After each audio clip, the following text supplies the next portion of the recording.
ओम गुरु सत्ताय नमः। गायत्री जयंती, गंगा दशहरा, महात्म्य बोध।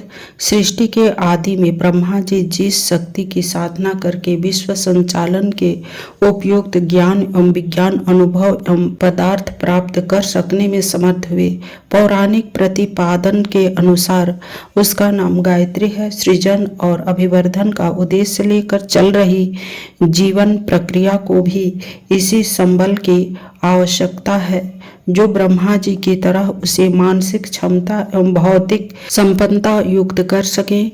गायत्री मंत्र में वे तत्व बीज मौजूद है। उपासना और तपश्चर्या के विधान को अपनाकर इन तत्वों को वैज्ञानिक रूप से अपने भीतर बाहर बढ़ाया भी जा सकता है। गायत्री को वेद माता, ज्ञान गंगोत्री, संस्कृत की जननी एवं आत्मबल की अधिष्ठात्री कहा जाता है। इसे गुरु मंत्र कहते हैं। यह समस्त भारतीय धर्म अनुयायियों की उपास्य है।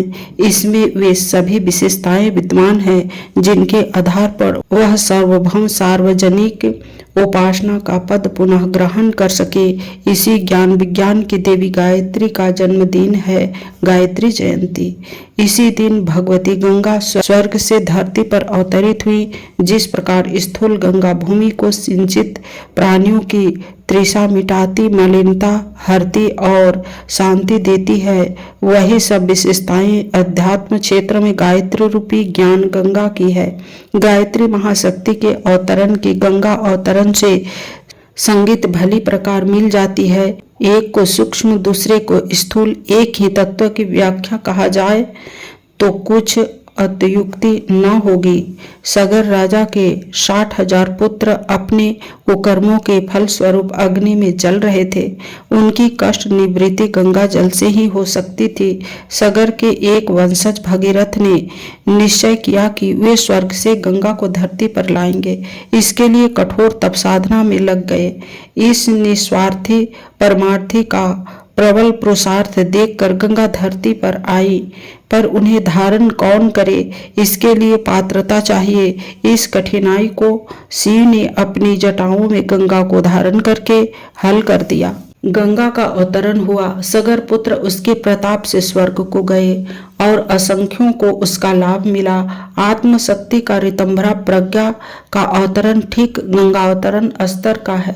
उसकी पुनरावृत्ति की आज अत्यधिक आवश्यकता है। सारा संसार पाप तापों से जल रहा है। इस विकृति से छुटकारा उसे उत्कृष्टता और आदर्शवादिता की ज्ञान गंगा ही दिला सकती है। यह अवतरण अनायास ही नहीं होगा। इसके लिए जागृत आत्माओं को भागीरथ की भूमिका निभानी पड़ेगी।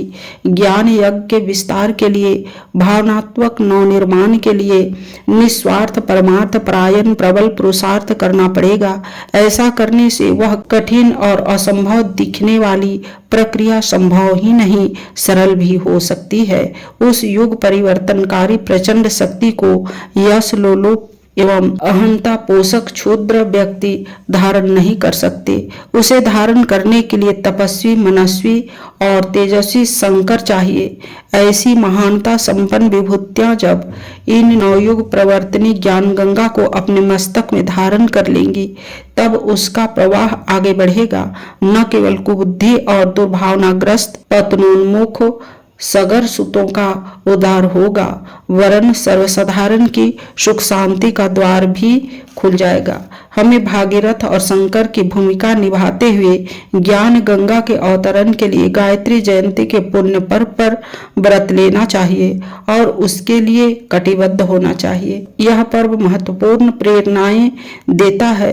स्वर्ग से उतरकर धरती पर अवतरण, हिमालय की सुख सुविधाओं को त्याग, कष्ट साध्य लोक मंगल की प्रवृत्ति, लघुता को महानता में परिणत करने वाला समुद्र मिलन का लक्ष्य, इसके लिए यात्रा द्वारा अपनी पात्रता सिद्ध करने के लिए सुदूर प्रदेशों का सिंचन करने की तप साधना, भूमि की तृष्णा बुझाने के लिए अपना अस्तित्व गंवा देने की साध, इस महानता से हरेक को प्रभावित कर सहायता के लिए तत्पर हिमालय का अजस्त्र अनुदान, बादलों का आश्वासन, नदी नालों का आत्मसमर्पण जैसा उपलब्धियों का प्रादुर्भाव, गंगोत्री की तनिक सी धारा का बंगाल पहुँचते पहुँचते हजार धाराओं में विस्तार, यही महानता गंगा अवतरण की प्रक्रिया है। जिस व्यक्ति में भी वह अवतरित होती हैं उसे गंगा जैसा दृष्टिकोण, चरित्र और कर्तव्य अपनाना होता है।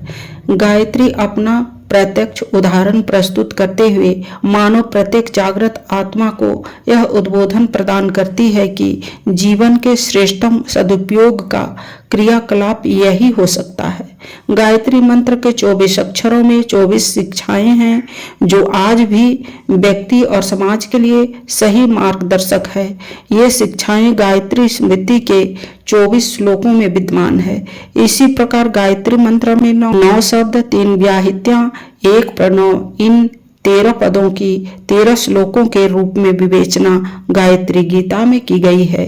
इन दोनों संकल्पों को गायत्री महाविज्ञान के 2 खंड में पढ़ा जा सकता है और उस आधार पर गायत्री मंत्र के प्रकाश में व्यक्ति निर्माण और समाज निर्माण का आधार क्या होना चाहिए, इसके सभी प्रधान पक्षों पर प्रकाश डाला जा सकता है। साधारणतया गायत्री मंत्र का मोटा शब्दार्थ भी बहुत प्रेरक और प्रकाशपूर्ण है।